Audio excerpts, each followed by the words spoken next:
Alright, since I have been speaking about kata or form or anyo, depending on what systems you work, I would like to demonstrate the Jo forms that we use in the Zenshin Aiki, Aikido Aikijitsu class at this point in time.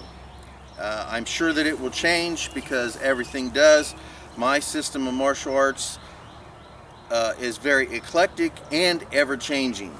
So anyway, because if you don't change it, it becomes stagnant and it's no longer viable for realistic self-defense and technique.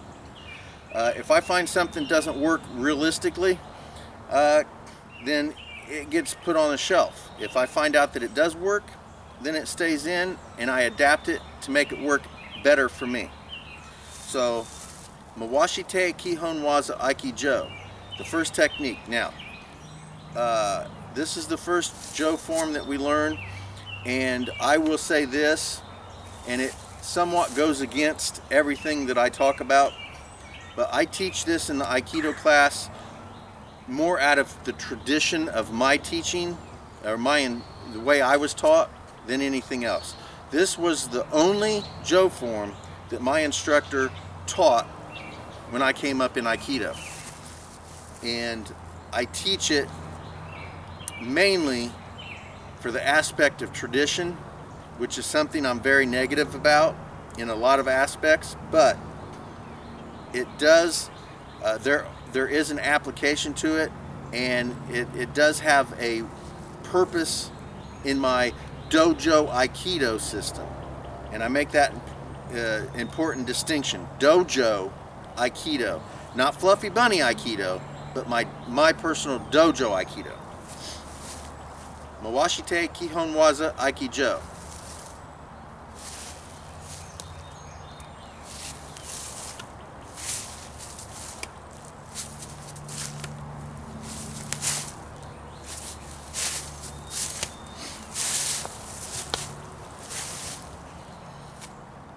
Mawashite Kihon Waza Aiki Jo. And there we go. So that was it. That was the first Jo form that we learned. And again, I've shown the application of this on many videos that I have. I don't post a lot of my videos publicly, but I do have many videos for my students to watch, and the application is definitely there for them. As a matter of fact, they don't learn, once they start learning this form, they don't learn anything else with the Jo until they understand the application to this. Now the second one, Zenshin Aiki, Aiki Jo, Sono Ich.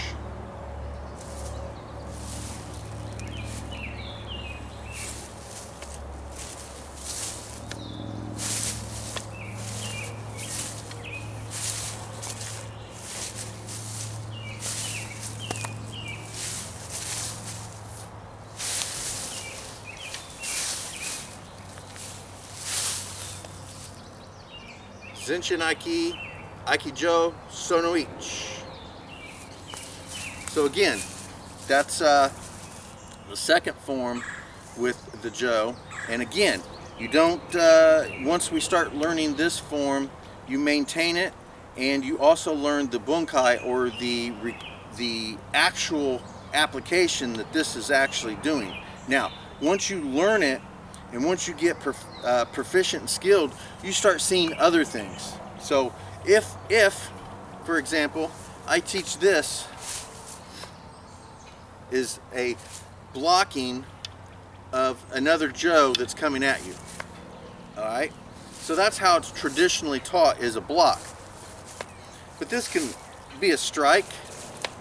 It can be all sorts of things. If someone grabs this end, you're here. Someone grabs this end, it could be a throw. You're actually throwing them. You know, there's tons and tons of things, but you only see that after you get enough of experience to formulate it for yourself what it really is, because it can be anything for anybody, and it can be different every time. So then we have the third form. We have the Zinshin Aiki Juni. Now, this one is straight from the Filipino Kali Basic 12, and I just adapted it to the Jo for my Aikido class. Zinshin Juni.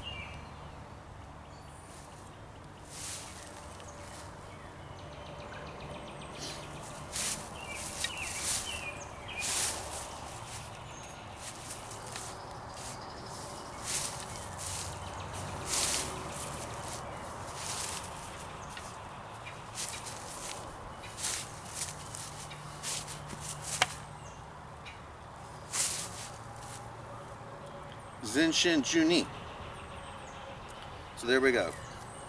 And then lastly, again, this is just the basic 12 using the Jo. And then lastly, we have the Zinshin Jusichi.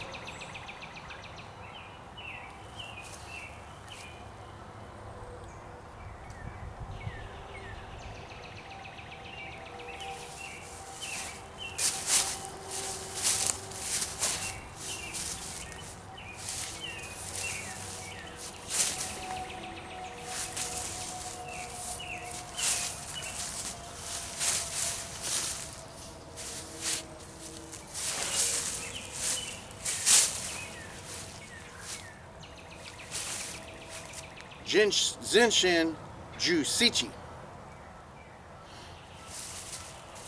So that's the Jo forms that we use in Aikido at the present time. Okay, so now we have basic, Kihon, very basic. We have 5 Jo Waza. We have 5 techniques that each student needs to learn at present. Right now, most of the students are at low level. And now with everybody not being in class for so long, I think it's going to take even longer for them to continue, because most people who train in dojos, most I think, do not spend that much time training on their own elsewhere. I train all the time, every day, no matter where I'm at. And I think I would like to promote that everybody does that regardless. As you can see, out here training today. I trained yesterday, I trained the day before that, constantly training. So anyway, the 5 Jo forms, or I'm sorry, the 5 Jo Waza. So we have Jo Waza Sonoichi,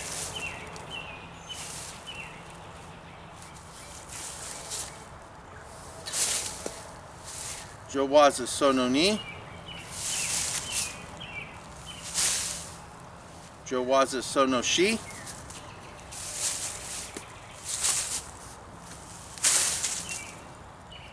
Jo Waza Sono Go. I'm sorry. That was San. This is Sonoshi.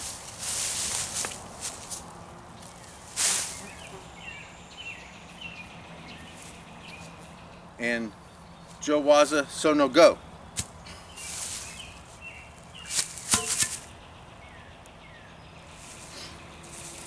So what we're doing here is, with the first one, as they strike, we're going to mainly focus at the beginning on Shomenuchi. Strike down like this.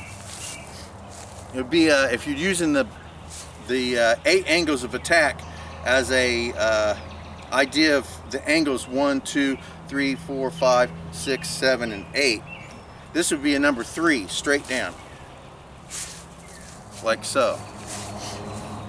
Alright, so that's what we're using for the basis of learning the general idea of these weapons. So as someone goes here, what I'm going to do is I'm going to step off at a 45-degree angle with an arimi, stepping in like so, and the Jo comes in and strikes to the stomach or rib area like so.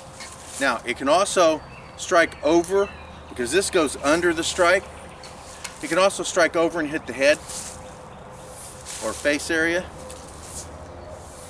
And if you want to get really creative, you can go kiza, and go down on one knee, and then you can strike up at like an angle 8. You can also strike down and strike at the kneecap or leg area, or even go straight down to the foot and strike the foot. You can do it any of these, but the basic general idea is to come in here. Now the same thing on the other side. Boom. Go top, you can go low, you can go down to the foot, you can go in kiza and go up. You can do all that. Now, Zenshin Jo, Kihon Jo, Sono San.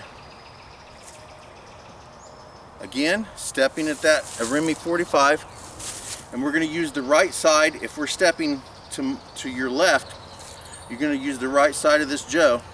Again, it's coming down here. You're going to deflect it down and away here.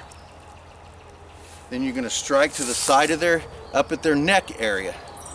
Then you'll step in and reach around and grab it, and their head will be in this X part right here. So you'll have them like this, where their head's in here like that, see? And then you pull them in and choke them. Again, same thing on the other side with Shi.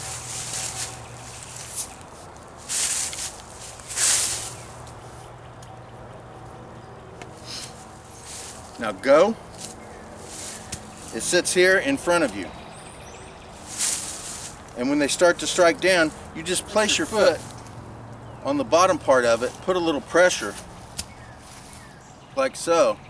And when they strike, you'll simply release the top and it'll go down on their foot. Or hit them in the shin or leg. That's Jo, Sono Go. Just like so.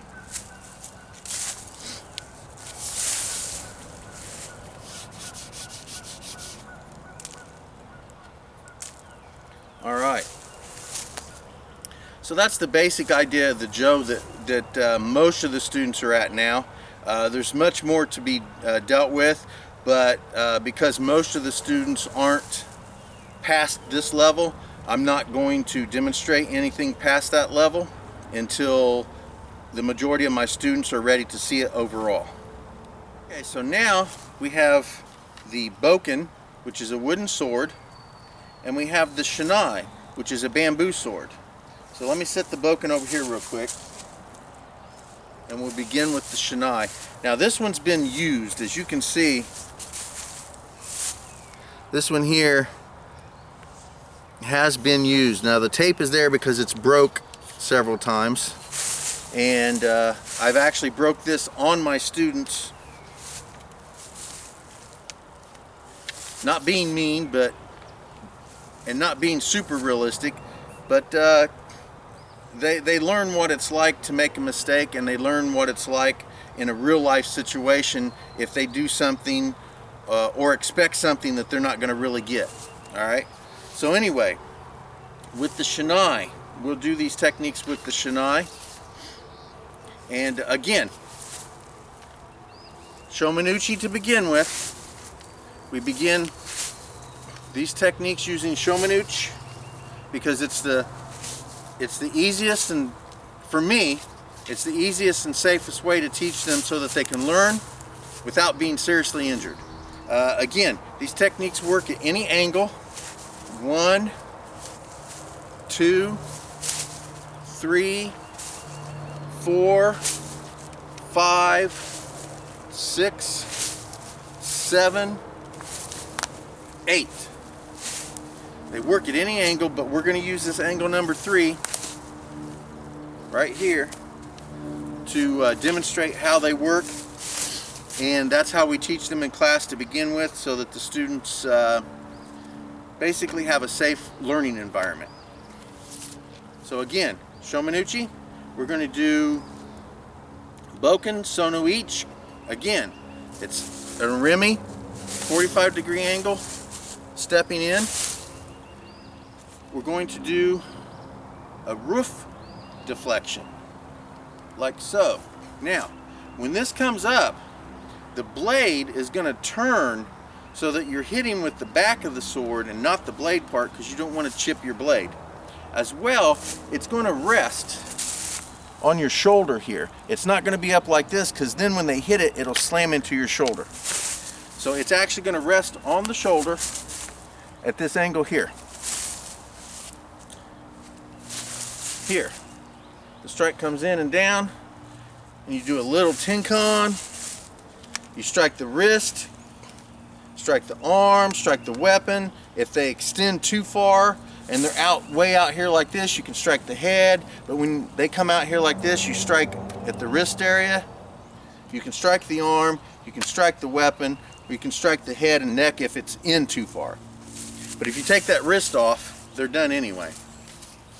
So again, Boken Sono Ich.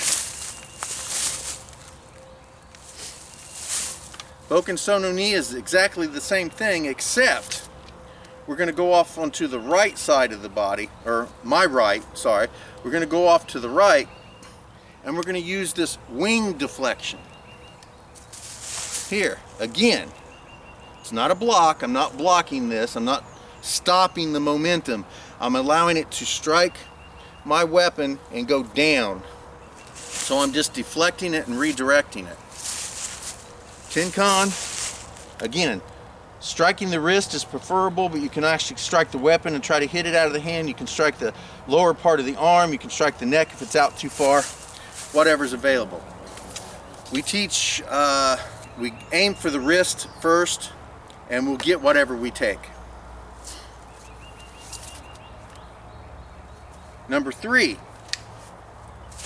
Boken Sono Shi. Stays in the sheath.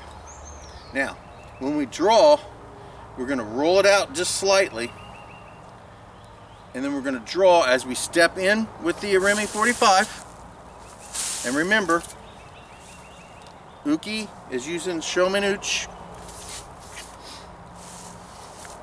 and we strike the rib area, the floating ribs preferably, and it will slice through. Now, it should get stuck in there somewhere.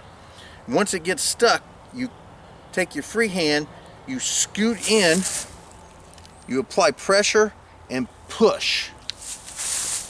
And that will either push your opponent away from you if you're using a blunted weapon, or it will indent the sword even further into the body, or actually push it through to the other side. Like so. Like so. Sono Shi, Boken Sono Shi, starts outside. We do not do a major amount of drawing of the sword. My sword work is not Aido. It is not the drawing of the sword. It is more Kinjitsu. It's what happens after the sword is drawn. So anyway, we're here. Now, they're coming down again. Shomen Uchi. Irimi 45. You're going to tap and deflect it from the top. Boom, goes away. Tap it and deflect it away. Here. Inside leg will step forward. You'll slice off the throat. Boom. Now from here, you have, if you go off to your left side, which I generally start, you're going to take your right leg, which is forward, and you're going to do a tenkan with your back leg in between your right leg and your opponent. And we'll step up here a little bit so you can see that. So here, here, then you're going to tenkan and slice the back of their body from their shoulder to their hip. Again.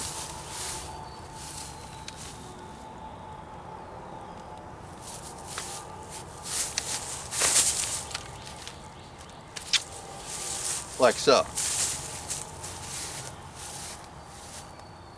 And then the fifth one, what we're going to do is, as soon as they lift up here to strike with their Shomen Uchi, as soon as they lift up here, we're going to strike in at their throat. And what we are going to do is, we're going to step in and go kiza, down on one knee, and then shoot into their throat. Push it through their throat. Now, once you hit their throat, lean forward and push it all the way through. So there are the 5. Again, we'll run through those real quick.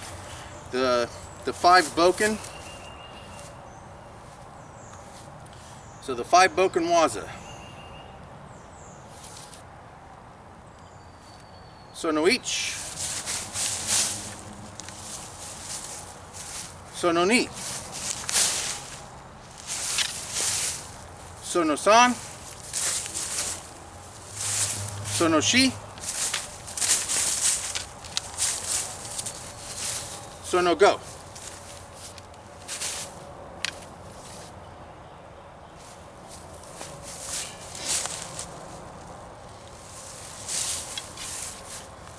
Now we have the boken. Now, when you sheath your sword, the blade is up. So when you hold it, boken or sword, you hold it with the blade up on your left side. When you draw it, what you're going to do is you're going to use your thumb and roll it out away from you, the blade away from you slightly. And when you draw it, your right hand will be on top and it comes out of the sheath like so. And then you can place your left hand back here. The left hand guides, the right hand is the power. The left hand guides it. So I don't use my right hand to move it up and down like this, it's my left hand. Or if I'm going side to side, it's my left hand that moves it. My right hand is the power.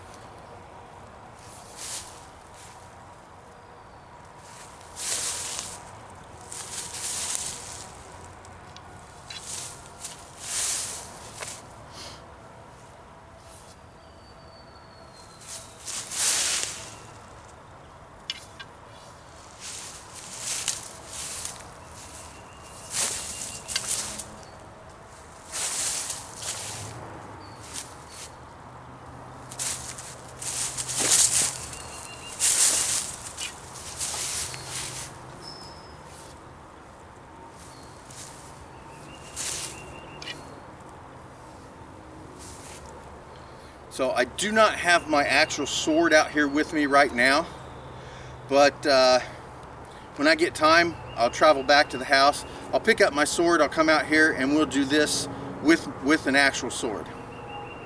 So, boken waza, so no ich, ni, san, shi, and go. Alright, so using a live blade, I will do the basic 12. And I'll talk a little bit about the live blade. So we do not train the live blade a lot. My students aren't at a level where a live blade is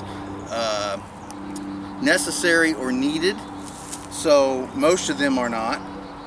So we do not train this a lot right now. But when I get my dojo set up, as far as being my own dojo and not working within another building and renting off of somebody, which is what I'm doing now, because I don't have free reign with a lot of stuff. So once I do get that free reign of my own place where I'm in charge of everything, then I can add more classes. One of the classes I am going to add is a live blade class. Now, right up front, I'm going to let you know I am not an expert in any way, shape, or form with the live blade. I will not say I'm an expert in anything. But if I were to say my least skilled area could possibly be the live katana blade. Now, I have not studied Aikido, the art of drawing the sword. My training has been in Kijitsu Kai, Aikido, and in that Aikido we trained Kinjitsu, and the Kinjitsu aspect is the attacks and the movements after the blade has been drawn. So if you're watching this video hoping to see an expert draw the sword, you're not going to find it with me, I'm telling you that right now. But we will be doing the basic 12 with a live blade. Again, what I'm going to do is, it's on the left side, and when you draw, you will turn the blade slightly outward. The blade will be facing upward, and you will turn the blade slightly. You will use your thumb to pop it open, just to open it just enough, all right? Turn the blade slightly, pop it with our thumb, draw it out, okay? Now, this is very tight. I'm using my belt loop. This is very tight, so I cannot pull the scabbard in and out. So I'm going to have to forego pulling the scabbard, and the blade is going to have to be placed back in a different manner than I normally do. So when I turn and draw here, we do the technique. So let's say we're just doing a shomanuchi. Do the shomanuchi. Comes up to the shoulder, flick it down, getting the blood off of the blade. We are turning the scabbard outward. It rests on my forefinger. I roll it back until it gets where it needs to be, and then it comes in and it slides into the scabbard. Now, from here, what I really want to do is pull the scabbard towards the blade, towards the hilt of the blade. I can't do that with this because this is really tight, and it's not really usable in the manner that it should be with a normal gi and gi belt. So it turns, strike, blood off, back in. All right, so now we're going to draw, and we're here. We're going to begin the basic 12. Again, very simple. 1, 2, 3, 4, 5, 6, 7, 8, 9, 10, 11, 12.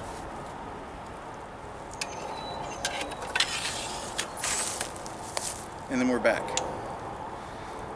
So that's the basic 12 with the live blade. Now, when we draw the blade, it comes out. My main draw is just coming in with this angle 1, like so. Okay? So if you're using the 8 angles of attack, you have the 1 here and you have the 3 here. So these are the 2 main drawing points that I teach and I train when I draw the blade. If I draw the blade, it's generally angle 1 or angle 3 when it comes out. Angle 1 or angle 3.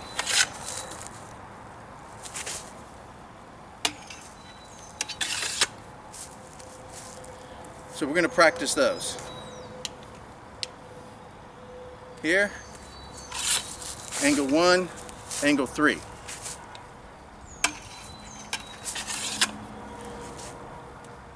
Angle 3, angle 11, angle 12.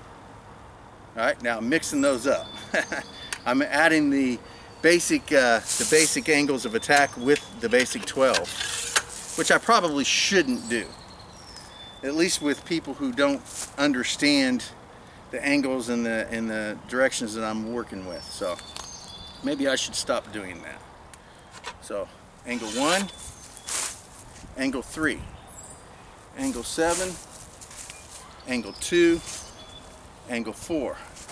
Then we can go back to angle 1, angle 5, the straight in shot, which is a 9, and here we go again with the number 7, number 3 again. All right.